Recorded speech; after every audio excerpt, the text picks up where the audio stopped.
Hi, I'm Jordan. And I'm Brad with Livewire. And we live in Richmond's first green home.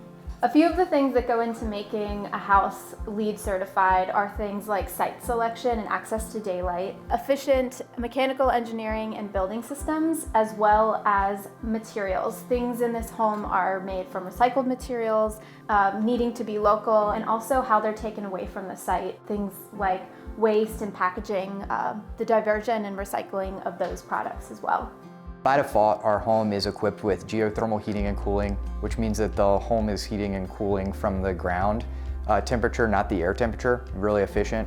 We also have solar power, which is net metered by the local utility, and we have rainwater collection. Historically, green homes weren't equipped with irrigation systems. The main point with a green home was to select plants that are native to the region, that are used to the current climate and the water table that's available here in the Richmond area.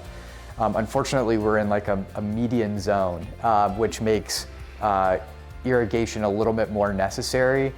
So we have added irrigation to this home, but by doing so, we've incorporated a few things. We've resourced the rainwater collection system for certain elements of watering our garden. We've also incorporated a smart irrigation controller that we can schedule based on temperatures through the day, whether it's going to be windy or if it's going to be rainy. It adjusts the output of that irrigation system to make it even more efficient. Living in this home has really allowed for me to explore my green thumb and collect and grow and propagate quite the collection of indoor plants. I love how much daylight it gets, and it allows them to thrive. And one of the benefits to having such an extensive indoor plant collection is really that access to better indoor air quality. Plants are constantly filtering out toxins and things like that in the air. So more sunlight equals more plants equals better air equals happier people.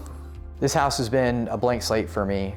Technology is near and dear to my heart, and I've had the ability to put in a lot of really unique technology that has impacted the way that we live.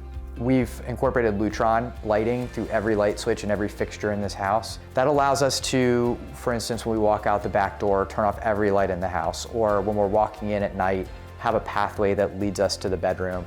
We've also incorporated smart irrigation controllers, smart thermostats, and added outdoor lighting that's all LED and uses less energy than one incandescent light bulb. I've always loved this home. One of the unique things is its proximity to our office, which meant I drove by it every day.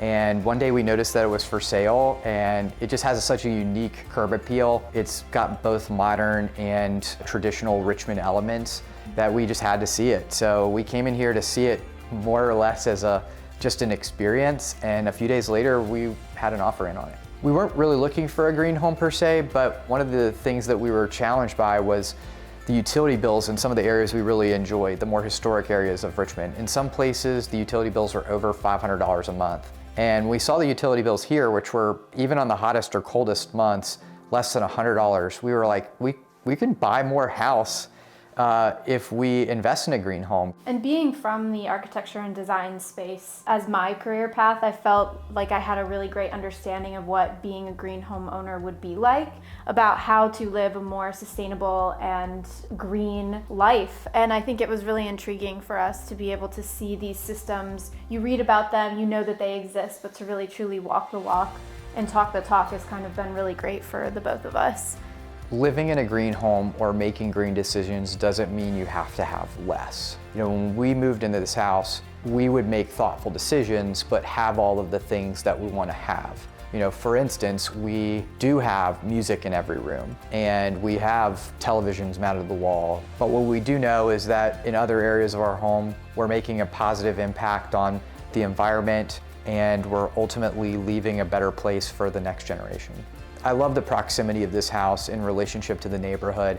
I love that there's a plaque on the front of the house announcing that we're Richmond's first LEED home. All of those things have created curiosity, and pretty much anybody that visits, from the mail person to a friend, asks, what is a LEED home, what is a green home? And it gives us a chance to share the story about what living green means. And if that impacts 1, 100, or thousands of people, we know we're making the world a better place.